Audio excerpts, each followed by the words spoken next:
Olá pessoal, tudo bem? Nós vamos ter um trabalho hoje um pouquinho mais longo, mas é um trabalho bastante importante. Por quê? Porque a gente vai juntar aqui três assuntos que realmente devem ser vistos com uma boa continuidade aí para que você pegue o jeito nele. Ao falar sobre proporcionalidade, a gente vai estar falando sobre razão, proporção, o que significa grandezas e inversamente diretamente proporcionais, e a gente vai falar também sobre regra de três, nas suas várias aplicações e tipos.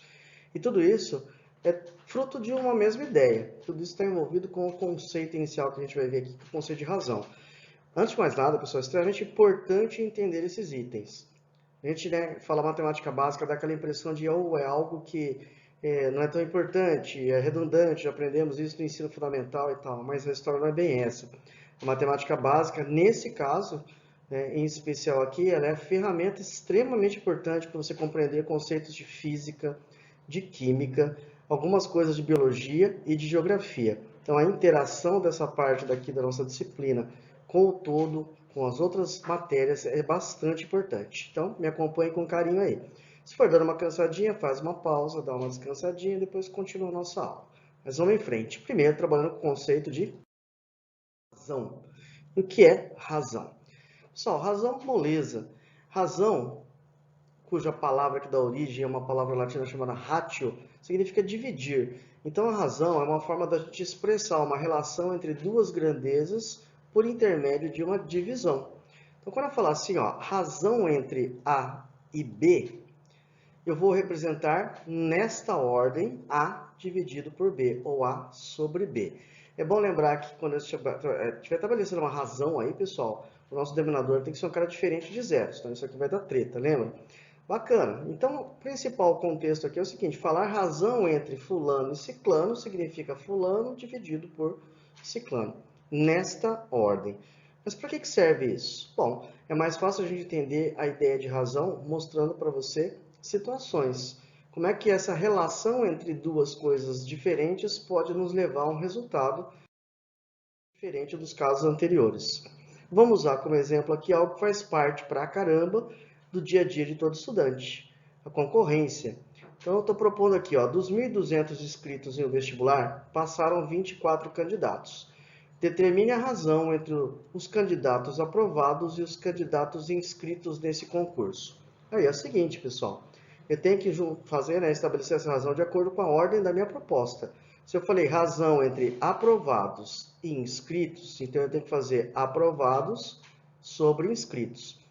Duas formas da gente representar isso. Eu posso escrever assim, ó, 24, dois pontinhos, 1.200, significa 24 dividido por 200, ou representar na forma de fração 24 sobre 1.200. A ideia é que a gente simplifique isso. E ao simplificar o 24 com o 1.200, ambos divisíveis por 24, inclusive, nós vamos obter 1 sobre 50. Como esse número de cima veio da quantidade de aprovados e o de baixo da quantidade de inscritos, que conclusão que a gente tira disso? Que para cada 50 candidatos inscritos, um foi aprovado. Eu poderia dizer então que a concorrência nesse determinado curso aqui, cujo exemplo eu estou mostrando para vocês, foi de 50 para 1. Legal? Então essa é a ideia de razão, colocar as informações na ordem, na fração, e ela vai dar para a gente uma nova informação que foi obtida a partir dessa relação. Legal? Mas, como razão é um negócio muito importante, eu vou falar de uma razão especial, de um caso especial de razão, densidade demográfica. Vale lembrar que nós temos muitas razões importantes. Tem a densidade, que é igual a massa sobre volume, que a gente usa na física e na química. Tem a escala, que a gente usa bastante na geografia. Você vai usar em arquiteturas, engenharias e assim por diante. Mas eu resolvi me concentrar nessa aqui. A densidade demográfica, que é a razão entre a população de uma determinada espécie e o espaço ocupado, ou a superfície área que essa população ocupa. Tá? Então, essa é a definição para a densidade demográfica. Para a gente entender o contexto de densidade demográfica humana, eu vou usar com vocês aqui a unidade de medida quilômetro quadrado, que normalmente é aquela que aparece aí nos exercícios dos vestibulares, Enem, concursos e assim por diante. E o que é um quilômetro quadrado? Eu gosto bastante de falar sobre isso. Às vezes as pessoas falam assim, nossa, cara, a área daquele município lá é de 30 quilômetros quadrados. Oh, meu Deus, o que significa isso? Então a ideia é a seguinte, ó. 1 quilômetro quadrado significa um quadrado que tem 1 quilômetro de lado. Se a gente fizer de conta que esses espacinhos que estão aqui são quarteirões, cada quarteirão desse aqui tem o quê? Tem 100 metros por 100 metros. Então, 10 quarteirões, 1000 metros, 1 quilômetro. Então, eu poderia dizer que 1 quilômetro quadrado é equivalente a uma região de 10 quarteirões por 10 quarteirões. 10 quarteirões por 10 quarteirões dariam 100 quarteirões. 100 quarteirões é uma coisa que você pode comparar legal com o teu município, com o lugar onde você mora. 1 quilômetro quadrado é equivalente a 100 quarteirões. Cara, 100 quarteirões é um espaço bastante grande. Falar nisso, ó, cada quarteirão, normalmente formado por um quadrado de 100 metros por 100 metros, equivale a 10.000 metros quadrados. E a unidade de medida, que corresponde a 10.000 metros quadrados, é 1 hectare. Então, daqui para frente, quando você ouvir falar a respeito de quilômetro quadrado, você já tem essa noção de um quadrado de 1 quilômetro por 1 quilômetro ou 100 quarteirões. Uma outra unidade que a gente usa bastante aqui no Brasil, em especial, é o alqueire, né? A gente costuma muito ouvir falar assim, pô, a fazenda do cara tem lá 100 alqueires. O que é um alqueire? Um alqueire são aproximadamente 24.000 metros quadrados. 24.000 metros quadrados, pessoal, seria equivalente aproximadamente a 2 quarteirões e meio. 2 quarteirões e meio. Significa que esse quilômetro quadrado aqui é formado por cerca de 40 alqueires. Legal? Então tá aí, para você ter uma ideia de comparação. É importante a gente ter essa visão de coisas da matemática, né, mas muito bem colocadas dentro do nosso contexto, do nosso dia a dia, nosso mundo real, porque fica mais fácil da gente assimilar a informação quando a gente compreende o significado dela. Concorda comigo? Então vamos lá, fazer exemplo de densidade demográfica em 2 países do mundo. Primeiro, nosso querido. O Brasil deve estar aproximadamente aí com 210 milhões de habitantes. Cara, o Brasil é um país bem populoso, legal. E tem uma área de aproximadamente 8.511.000 quilômetros quadrados. Se a gente dividir esses dois números, a gente vai concluir aí que o Brasil tem uma densidade demográfica de aproximadamente 24,7 habitantes por quilômetro quadrado. O que indicaria aí, basicamente, 25 habitantes para cada um daqueles 100 quarteirões, se a gente fizesse uma distribuição das terras do país inteiro. Legal. Mas aí, vamos pegar um outro país para fazer uma comparação e, por intermédio dessa comparação, estabelecer outros. É bom lembrá-los, né, de que a Terra, pessoal, ela não é plana, lembra? Nós somos um globo e tal. Então, você tem ali a África e aqui o Brasil. E a gente vai centrar as nossas informações agora com um país da África. Esse país aqui, ó, é a Nigéria. Não sei se vocês sabem, mas em breve a Nigéria vai ser um país mais populoso do que o Brasil. Atualmente, as informações que eu coletei aí indicam que a Nigéria está com aproximadamente 200 milhões de habitantes, pessoal. Mas a pira é a seguinte, ó. Olha a superfície, a área da Nigéria, 924.000 quilômetros quadrados aproximadamente, o que dá uma densidade demográfica de aproximadamente 216 habitantes por quilômetro quadrado. Cara, é uma densidade demográfica muito, muito, muito maior do que a do Brasil. Olha, o Brasilzão aqui super grande e a Nigéria é um pedacinho da África. Então eu vou aproveitar essas informações para mostrar como razão, né, essa comparação entre grandezas diferentes pode nos levar a conclusões interessantes e diferentes também. Eu estou estabelecendo uma comparação entre a grandeza população e a grandeza superfície, que são coisas independentes. Mas ao comparar as duas, eu tenho uma nova grandeza, que é a densidade demográfica, e que mostra para a gente o povoamento ou a distribuição da população nesse território. E é uma coisa que vocês estudam legal lá em geografia. Só que eu vou um pouco mais adiante agora. Eu vou comparar outras coisinhas. Então vem comigo. Eu vou comparar a população do Brasil e a população da Nigéria. A razão entre a população do Brasil e a população da Nigéria é de 1,05. E o que significa isso na prática? Significa que a população do Brasil é atualmente 5% maior do que a população da Nigéria. Se eu multiplicar 1,05 por 200 milhões, vai dar 210 milhões. Quer dizer, o Brasil é um pouquinho mais populoso do que a Nigéria. Mas vamos comparar o território das duas. O Brasil com os seus 8.511.000 quilômetros quadrados e a Nigéria com os seus 924.000 quilômetros quadrados. Dividindo esses dois números, essa razão 9,2 indica o quê? Que o Brasil é 9 vezes maior do que a Nigéria. Quer dizer, o espaço territorial do Brasil é cerca de 9,2 vezes maior do que o da Nigéria. Quer dizer, o Brasil é muito, precisa de mais de 9 Nigérias para poder ocupar o território todo do Brasil. Então eu tenho um país com basicamente a mesma população do Brasil, mas ainda com um território 9 vezes menor. E se eu comparar essas duas densidades demográficas, eu vou verificar então o seguinte, ó, 216,5 da Nigéria pelo 24,7 do Brasil, me dando aí o 8,76, que é uma razão que me expressa o quê? Que indica que a Nigéria é um país 8,76 vezes mais povoado do que o Brasil. Tá vendo quanta informação que a gente tira de dois números? E é por isso que é importante compreender bonitinho esse conceito de razão. Legal, pessoal? Bom, a gente encerra aqui a ideia de razão. E aí, com isso, a gente pode partir para uma consequência da razão, que é proporção. Por definição, a proporção é muito simples. Proporção é simplesmente a igualdade entre duas razões. Eu vou pegar lá A sobre B e C sobre D. Se eu igualar A sobre B com C sobre D, eu posso dizer que isso aqui constitui uma proporção. A gente lê assim, ó, A está para B, assim como C está para D. Se você quiser traduzir isso do jeito mais simplista, você pode dizer o seguinte, ó, que a relação que o A tem com o B é a mesma relação que o C tem com o D. E aí, a gente tem uma propriedadezinha bastante importante a respeito das proporções, que é aquela que diz que o produto dos meios é igual ao produto dos extremos. Essa propriedade, pessoal, a gente usa para confirmar se aquelas duas razões de fato estão estabelecendo uma proporção. Resumindo, significa multiplique cruzado. Multiplicar cruzado, nesse caso da igualdade entre essas duas frações ou razões, indica o quê? Indica que elas constituem uma proporção, porque os resultados devem ser o quê?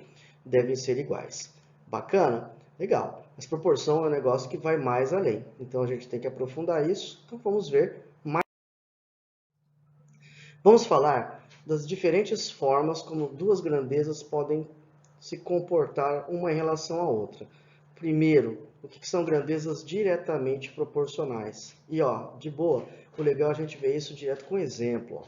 Então, o exemplo que eu propus é o seguinte. Um forno tem sua produção de ferro fundido de acordo com a tabela abaixo. Então, nessa tabelinha, você está vendo o seguinte, ó, que se esse forno ele trabalha por 5 minutos, ele produz 100 quilos de ferro. Se ele trabalha por 10, produz 200 e assim por diante. O que você está observando de antemão é o seguinte. À medida que o tempo está aumentando, a produção também está aumentando. Opa. Isso significa que essas coisas estão seguindo um mesmo ritmo de crescimento, mesmo sentido, né, de desenvolvimento. Mas para ser uma proporção, não basta apenas as duas crescerem. Tem muitas relações entre duas coisas que crescem juntas e que não são necessariamente proporcionais. Por exemplo, quando você tem aí o caso de uma epidemia, como a do coronavírus, o crescimento é um crescimento exponencial. Então, ali não existe o critério de proporcionalidade. As coisas estão dobrando, triplicando a cada unidade de tempo ou coisas do gênero. Aqui não. Aqui eu estou observando que quando eu dobrei o tempo, a produção dobrou. Se eu triplicar o tempo de 5 para 15, a produção triplica. Então, duas coisas ou duas grandezas são diretamente proporcionais quando essa relação aqui fica estabelecida. Elas crescem ou diminuem a uma mesma medida. Então, vou repetir essa tabelinha aqui para a gente verificar como é que eu sei que isso aqui está formando uma proporção. Como é que eu sei que tempo e produção são grandezas diretamente proporcionais? É pelo seguinte, ó. Se eu fizer 5 sobre 100, 10 sobre 200, 15 por 300, 20 por 400, ou o contrário, 100 por 5, 200 por 10, 300 por 15, 400 por 20, eu vou verificar que essas razões entre a produção e o respectivo tempo produz sempre o mesmo resultado. No caso aqui, esse resultado é numericamente igual a 20, e qual é o significado prático dele? 20 quilos por minuto. Quer dizer que esse forno aqui ele tem uma produtividade de 20 quilos de ferro, carvão, aço, ou seja o que for, por minuto de trabalho. Então nós podemos tirar uma conclusão legal aqui, ó. Quando duas grandezas, no caso aqui a produção e o tempo, são diretamente proporcionais, a divisão ou a razão entre elas é sempre igual, ela é constante. E é o que a gente vai propor aqui, ó. Duas grandezas são diretamente proporcionais quando a razão entre elas é constante. E aí é muito importante que você lembre dessa relaçãozinha aqui, ó. A sobre B igual a K, indicando que esse K é uma constante. Quer dizer, a razão entre as duas grandezas é constante. Implica que elas são grandezas diretamente proporcionais. Massa, né? Que tal um exemplo, um exercício que represente isso? Então vamos lá, bem típico, pessoal. Os 152 pães de um cesto foram divididos entre 3 famílias, na razão direta do número de pessoas em cada uma. Se a família A tinha 5 pessoas, B tinha 6 e C tinha 8, o número de pães que coube à família B foi quanto? Na real, nós vamos achar aqui, né, para todo mundo. Isso aqui foi uma questãozinha que caiu no vestibular da UEL há alguns anos. Não vou achar só da família B, vamos achar de todas. Mas a gente tem que pensar em algumas coisas aqui. Em primeiro lugar, ó, qual é o critério que indica que vai rolar uma proporcionalidade aqui? O critério é o seguinte, o critério de justiça. Não importa a qual família você pertença, você tem que receber o mesmo número de pães que os outros indivíduos receberam. Então, cada pessoa tem que receber o mesmo número de pães. Se eu tenho mais pessoas numa família, aquela família recebe mais pães.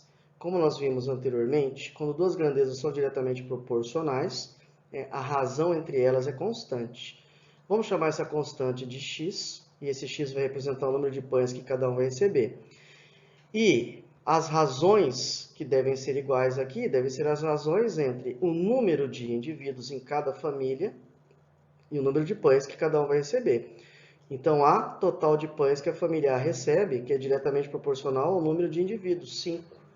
B, o total de pães que a família B vai receber, diretamente proporcional a 6, que é o número de elementos, e a mesma coisa para o C. Legal, né? Olha o que a gente vai fazer. Nós vamos pegar essa relaçãozinha e nós vamos separá-las de duas em duas. O x com o A sobre 5, o x com o B sobre 6 e o x com o C sobre 8. E vamos multiplicar cruzado, galera. Se eu pegar x igual a A sobre 5 e multiplicar cruzado, nós vamos verificar que A igual a 5x.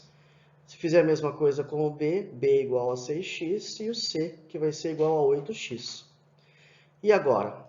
Nós sabemos que a soma das quantidades de pães das famílias A, B e C tem que ser 152 lá do enunciado. Só que nós deixamos agora o A, o B e o C em função de x, que é a quantidade de pães que cada indivíduo tem que receber.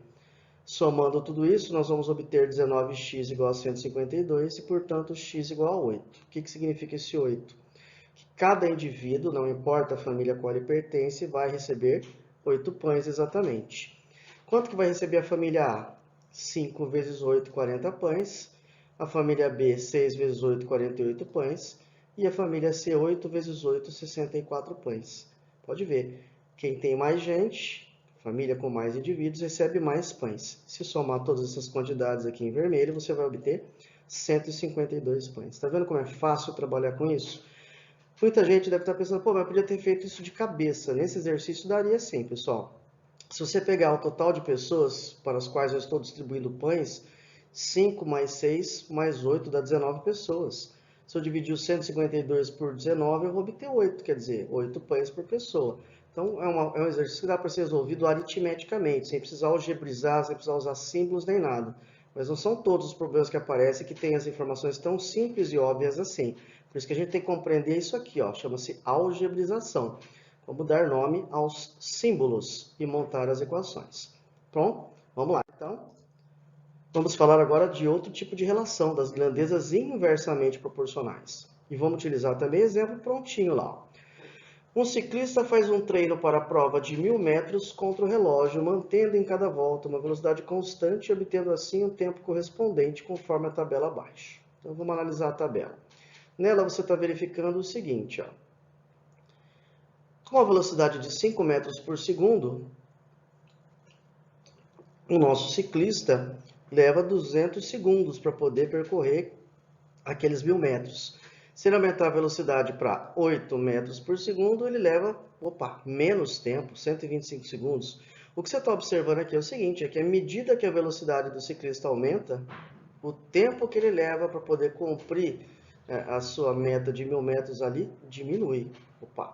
O que está acontecendo é que eu tenho uma relação entre duas grandezas, tais que quando uma aumenta, a outra diminui. Elas estão seguindo um sentido diferente. Só isso indica que elas são inversamente proporcionais? Não. A ideia do inversamente proporcionais vem desta conclusão aqui, ó. Vamos pegar de novo a tabela e vamos verificar que quando eu aumento a velocidade, o tempo diminui.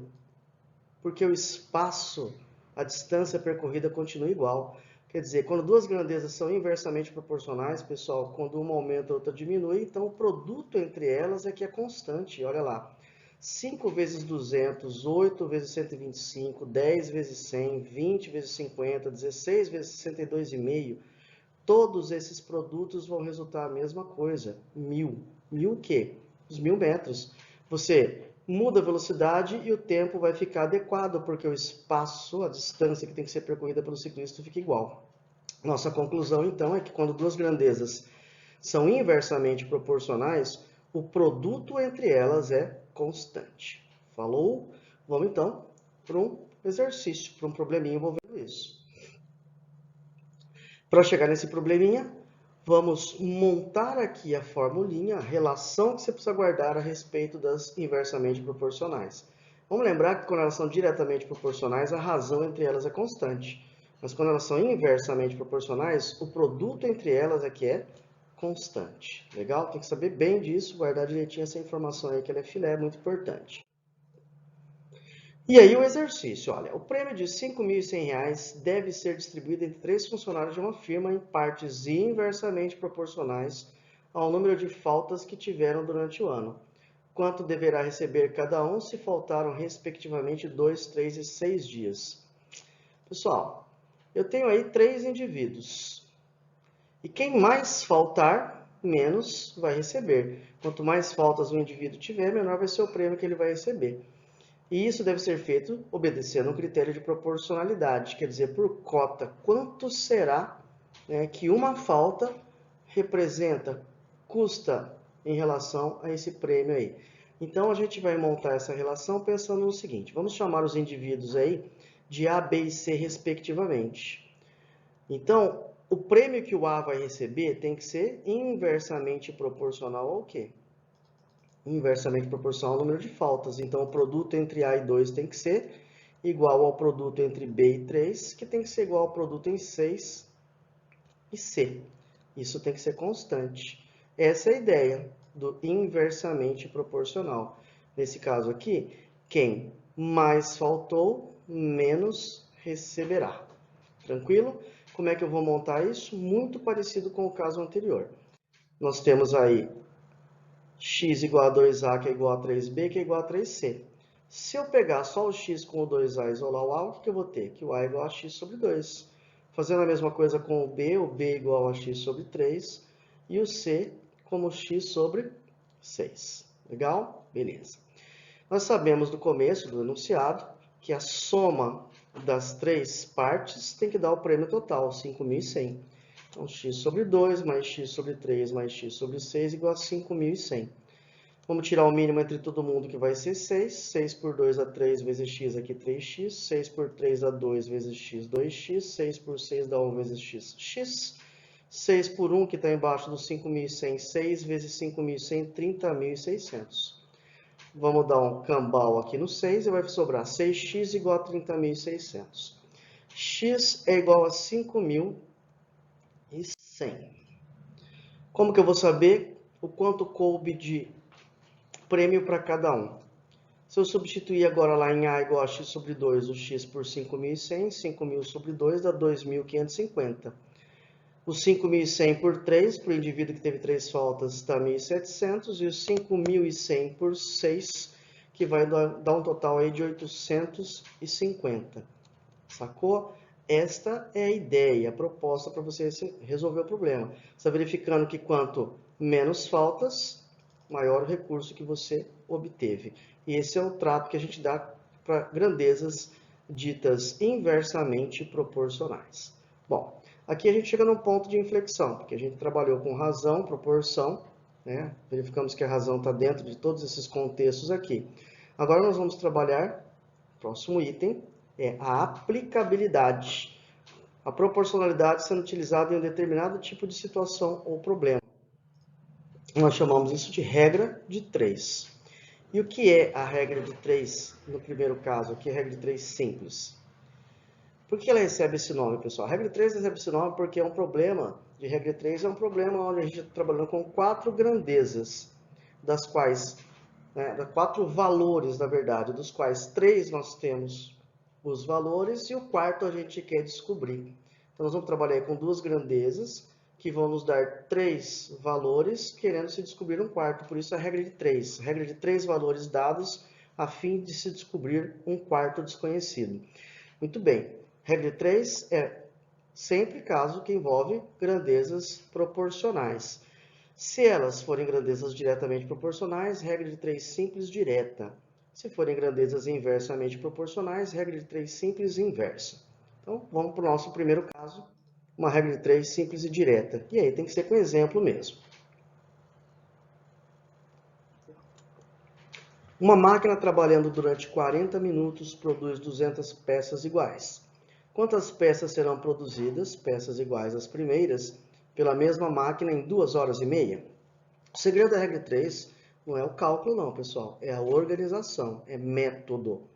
E o que eu preciso de você nesse exato momento aqui, com muita calma, você acompanhe como eu vou aplicar esse método, não importa se o exercício é de uma regra de 3 muito fácil ou mais complicada. Se você usar o método a partir da mais simples, quando você chegar na mais difícil, você vai ver que o procedimento é o mesmo e as coisas não ficam complicadas. O procedimento é o seguinte, primeiro de tudo, você vai montar 2 colunas com as grandezas que você está quantificando. Eu estou quantificando aqui a quantidade de peças e o tempo.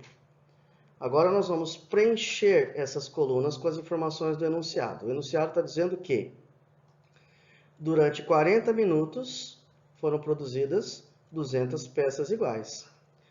Eu quero saber quantas peças serão produzidas, então eu vou colocar um xizinho aqui embaixo de peças, das 200 peças, pela mesma máquina em 2 horas e meia. Cuidado, alerta! 2 horas e meia, uma unidade de tempo diferente dos 40 minutos. Quando eu estiver trabalhando numa mesma coluna, quer dizer, eu estou trabalhando dentro de uma mesma grandeza, pessoal, você tem que usar a mesma unidade de medida, tá? Senão você é incoerente na comparação. Então eu tenho que converter agora aquelas 2 horas e 30 minutos em minutos. 2 horas são 120 minutos, com mais 30 minutos, 150 minutos. Pronto. Você montou a tabela. Agora nós vamos para a forma de nós compararmos as grandezas. E é normalmente onde a galera se enrola. Portanto, utilize o método do exemplo mais simples para o mais difícil. Primeiro, a gente sempre vai colocar uma flechinha ao lado da coluna que tem o valor desconhecido. Então, colocou uma flechinha aqui ao lado da grandeza peças que tem um xizinho. Depois, você vai escolher o valor dos 3 valores que nós temos aqui, por qual deles você vai começar a comparação. Isso aqui tem que ser fixo, pessoal. Você sempre tem que começar a partir do valor que está na diagonal do x, do valor que está na diagonal da sua incógnita. Ou seja, nós vamos começar a nossa comparação, a nossa pergunta, por intermédio dos 40 minutos. Por que, Jean, que tem que ser por intermédio desse cara, não pode ser do outro? É porque o 40 minutos ele está relacionado tanto com as peças quanto com o tempo, por intermédio de valores conhecidos. Quer dizer, é o único valor que eu consigo relacionar com os outros dois simultaneamente. É isso que vai me ajudar a comparação ser feita de forma adequada. Perfeito? Tem que ser assim. Senão você vai ser incoerente, não vai usar lógica para poder resolver. Agora o que a gente faz? Partindo do 40 minutos, a gente compara com os 150 minutos, na mesma grandeza. Olha, se a máquina trabalha 40 minutos, ela produz 200 peças. Se essa máquina trabalhar 150 minutos, que é mais tempo, é importante colocar aqui então o sinalzinho do que aconteceu. Olha, estou trabalhando mais tempo. Se essa máquina trabalhar mais tempo, ela vai produzir mais peças ou menos peças? Opa, mais tempo trabalhando, produz mais. Se os sinais ficaram iguais, significa que as grandezas tempo e peças são diretamente proporcionais. Aí a flechinha do tempo tem que ter o mesmo sentido da flechinha das peças. E se as grandezas são diretamente proporcionais, pessoal, agora é só montar as frações e igualar. Na ordem que elas aparecerem, você vai colocar lá 200 sobre x igual a 40 sobre 150. Vamos cortar os zerinhos aqui e agora multiplicar cruzado. 4x igual a 200 vezes 15, que dá 3.000, x igual a 750, quer dizer, serão produzidas 750 peças. Muito fácil, né? Regra 3, simples, direta, dificilmente as pessoas erram. Mas por falta de paciência, ou seja, deixar a organização para lá, você poderia rodar aqui, ó, a regra de 3 inversa. Então vamos fazer agora um caso de inversa. Um livro de 240 páginas possui 30 linhas em cada página. Se o mesmo livro fosse reimpresso com os mesmos caracteres, utilizando 40 linhas em cada página, quantas páginas teria o novo livro? Pessoal, a retórica é a mesma. Nós temos que montar, primeiro, a tabela. Nós temos que organizar as informações. Quais são as grandezas envolvidas? Número de páginas, número de linhas por página. Então, vamos começar a completar as colunas. 240 páginas, um livro que tem 30 linhas em cada página. Se a gente reimprimir esse livro utilizando 40 linhas por página, quantas páginas esse livro vai ter? Pronto. Agora vem a parte mais difícil, que a gente tem que tomar mais cuidado. Então, segue a ordem. Primeiro, vamos colocar a flechinha, pode ser para cima ou para baixo. Por padrão, eu coloco para cima, ao lado da coluna que tem o valor desconhecido. E agora, por qual valor a gente vai começar a comparação? Na diagonal do x está o 30, então é pelo 30. Então vem comigo. Se o livro tiver 30 linhas por página, esse livro terá 240 páginas. Se esse livro tiver 40 linhas por página, ou seja, se ele tiver mais páginas, se ele tiver mais linhas por página, ele vai ter mais páginas ou menos páginas? Com mais linhas por página, eu precisaria de menos em páginas para fazer a impressão. Olha, um é positivo, outro é negativo. Significa que quando um aumenta, o outro diminui. São grandezas inversamente proporcionais. E aí a flechinha que eu tenho que colocar ao lado da coluna de linhas tem que ficar voltada para baixo. E agora, o que acontece quando a regra 3 é inversa? Eu tenho que inverter uma das duas frações. As frações são formadas pelas grandezas. Você escolhe a que você vai inverter. Você não pode inverter as duas ao mesmo tempo. Uma ou outra, mas não ambas. Eu vou inverter a segunda. Então, eu vou manter lá 240 sobre x. Antes era 30 por 40, eu inverti para 40 sobre 30. Corto os zerinhos. Multiplicou cruzado, 4x igual a 120. X é igual a 180. Quer dizer, se eu tiver mais linhas por página, quer dizer, mais 10 linhas por página, meu livro vai ter 60 páginas a menos. É uma forma de você resolver aí, por intermédio da regra de 3, simples o problema. Muita gente resolve usando proporção, encontrando qual é a constante, não tem problema, tá certo. Vai do grau de dificuldade do problema, né, a seleção do método que você vai utilizar. Aqui a regra de 3 realmente é um método muito amplo. A gente resolve muita coisa por regra de 3, é coisa típica do nosso dia a dia. Mas dificilmente, né, você aluna, tem dificuldade de resolver um problema de regra de 3 simples, seja ela direta ou inversa.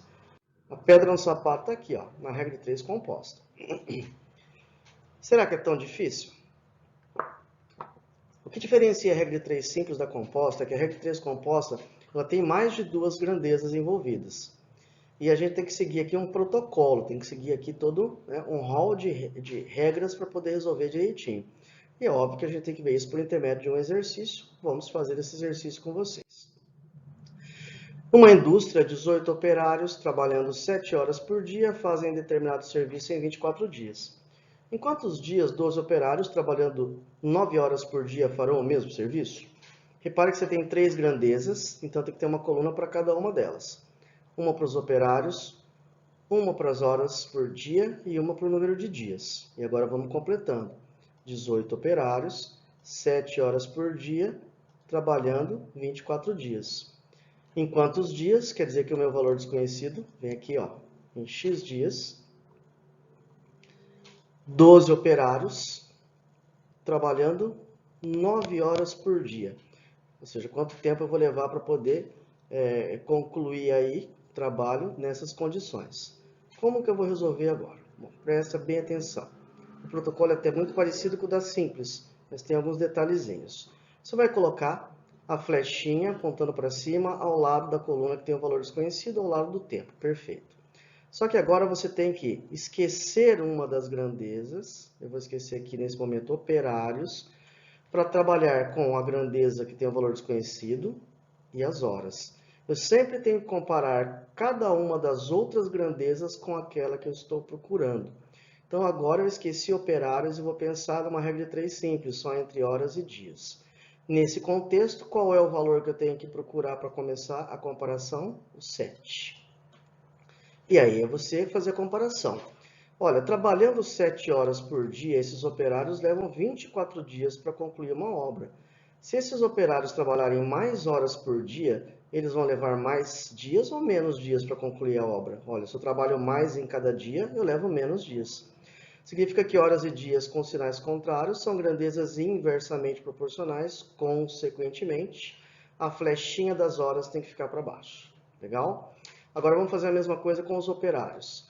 Agora é a coluna de operários com a coluna dos dias. Pega a diagonal e verifica que eu devo começar a comparação com o 18 agora. Então vamos lá. 18 operários levam 24 dias para poder concluir uma obra. Se eu tiver 12 operários, eu terei menos operários. E com menos operários, eu vou levar mais dias ou menos dias?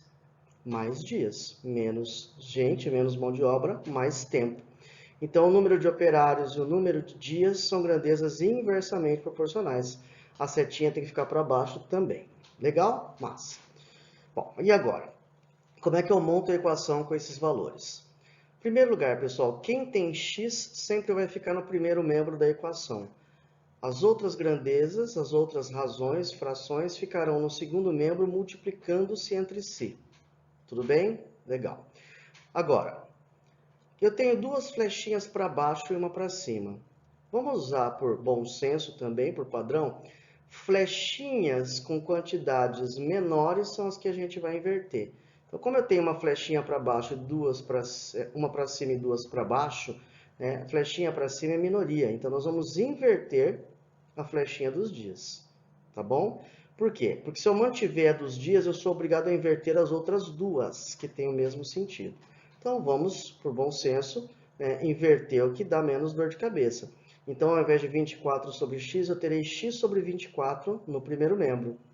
E as outras duas vão para o segundo membro na mesma ordem, se multiplicando. 18 sobre 12 vezes 7 sobre 9. Já no segundo membro, se eu tiver 5 grandezas, se multiplicando todas elas? Sim. E procure simplificar tudo que for possível. Que nem o 18 e o 9 aqui dá para simplificar uma boa. O 18 virou 2, o 9 virou 1. Agora vamos multiplicar o 2 pelo 7 ali para 14. 12 vezes 1, 12. Posso simplificar os denominadores 24 e 12? Posso. E devo. Aí eu vou ficar com x sobre 2 igual a 14 sobre 1. E finalmente x igual a 28. Essa obra levaria 28 dias para ser concluída. Tudo bem? Então a gente fez bastante exercício, né? Ficou uma aula longa, claro, porque nós trabalhamos vários itens.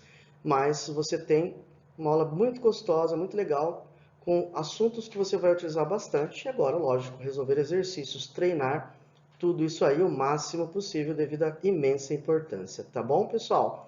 Fiquem com Deus e nos vemos na próxima. Então, aquele velho tradicional agora, falar tchau pro Geão. Até mais, gente.